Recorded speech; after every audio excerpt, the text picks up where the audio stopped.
Oh, for the love of God, why is this still a thing?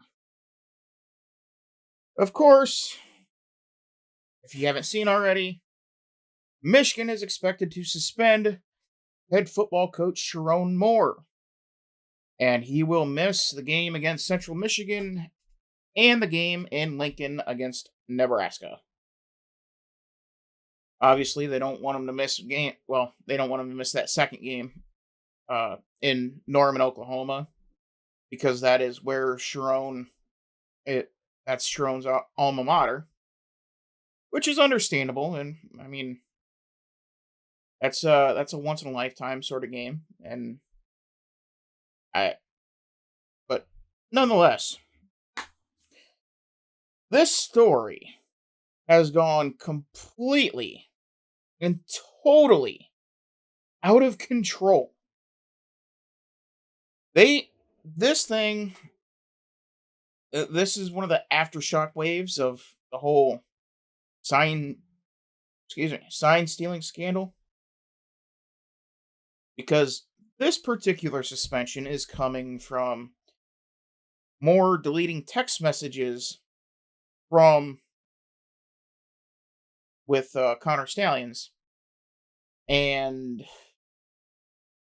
it's it's ridiculous at this point. I mean, this was a story of nothing blown up into something because the NCAA has been absolutely neutered, and they want to show that their utility belt still works, even though it doesn't. This is in the lures of Michigan. Don Canham, the athletic director from way back when, he was famous for saying, never make a 1 day story into a 2 day story. We are on year 2 of this whole fiasco, okay? 2 years of this. And you have Ohio State fans screaming, crying, oh, there's an asterisk next to it, blah, blah, blah, blah, blah. Michigan could have, whether they had the signs or not, it was irrelevant. Michigan's winning that game. Michigan's winning the first two, undoubtedly. And Michigan shouldn't have won the game last year. I mean, they had a Make a Wish contestant as a starting quarterback in Davis Warren, for crying out loud. Now, the game with Kyle McCord at quarterback, that was surprisingly closer than what it should have been. But Kyle McCord still incredibly inconsistent. So it's just kind of, yeah. So I wouldn't put too much stock into that, especially with the horrendous play calling of Ohio State. But nonetheless, here we are. The article from On 3 by Nick Costco. Michigan is expected to suspend head coach Sherrone Moore for 2 games during the 2025 season, according to ESPN's Dan Wetzel. It is self-imposed. Moore allegedly deleted a thread of 52 text messages between him and Stallions. And what's really interesting about this suspension is it's not the fact that it doesn't start till week 3. It's the fact that Sherrone Moore is essentially banned from the Monday through Friday stuff. He can't he can't run practice. And again, this is Michigan's suspension. This is Michigan's doing. This is self-imposed. And so, with that being said, it really tells you how little they think of Sherrone Moore. With Jim Harbaugh's suspensions, both of them, he could be there Monday through Friday. He just couldn't be there on game day. So you still have Picasso putting in the outlines, drawing up the plan. He just has to put it on cruise and let it run. And so with that, I mean, it really speaks to what Michigan truly believes the caliber of Sherrone Moore. Michigan knows they do not have this brilliant all aspiring head coach who is going to be transcendent. He's not going to be a Jim Harbaugh incarnate. He's not going to be he's not an all-timer. That's the way that Michigan views Sherrone Moore. Especially with him not being able to be there in the week leading up to Nebraska. That is big. Because with Nebraska, you have a very experienced quarterback in Dylan Raiola that you're going to have to go up against. You're going to have to go up against him on the road in Lincoln. That is the disaster waiting to happen. And that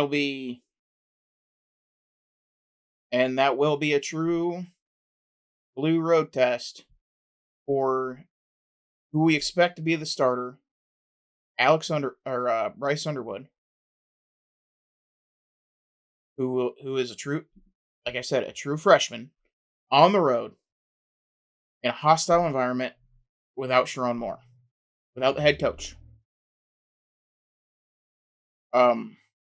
We'll see how it all shakes out, but my hopes are not very high. This has a legitimate potential to be very, very ugly. Now, going through the rest of the season, we'll see how much Michigan has as far as leeway.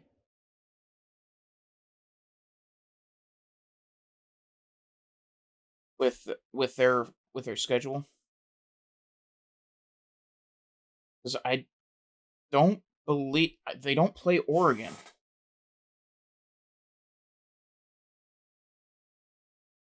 And I don't think they play USC either.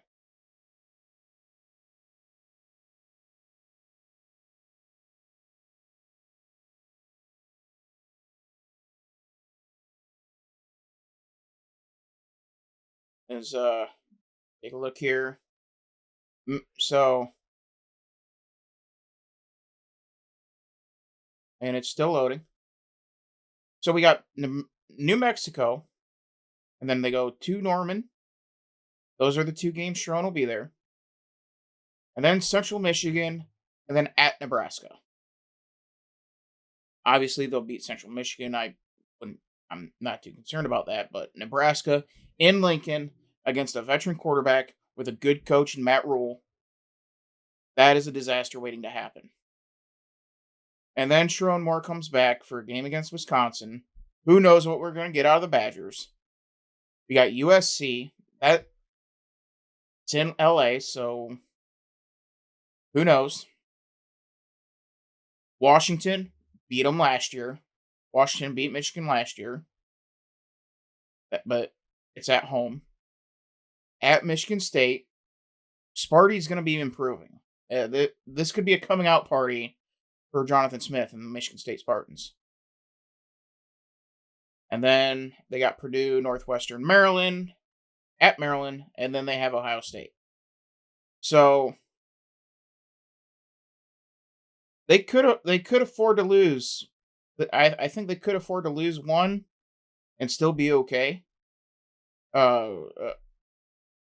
They don't have Indiana on the schedule. They don't have Oregon. They do have USC. That's a wild card game along with Wisconsin.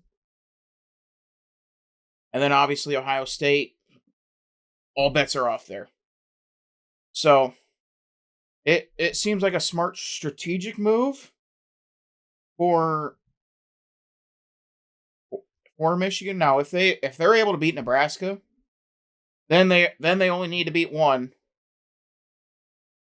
of Wisconsin or USC.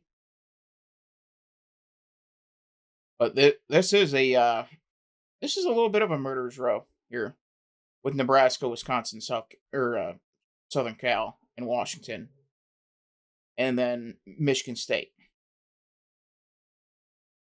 I mean, we'll see how it all shakes out. They do get a little bit of a reprieve with Purdue and Northwestern Maryland, and then they got the Buckeyes. So this this could set them up for being able to make the playoffs, but not having to play the Big Ten championship game. But again, we'll have to see how everything shakes out. Obviously, the schedule very manageable. They can easily make the playoffs. Um, but we'll see. We'll talk more on the Oklahoma, Nebraska, Wisconsin, all that when we get closer. And by the time we get to Nebraska, we'll have a real good feeling. We'll have a pretty decent feeling of Michigan. But as far as I'm concerned, Michigan's already paid the price and then some for for this whole mess. Completely unnecessary. The NCAA just trying to swing their you know whats, trying to act like they have something, and they are something. But at the end of the day, they're useless.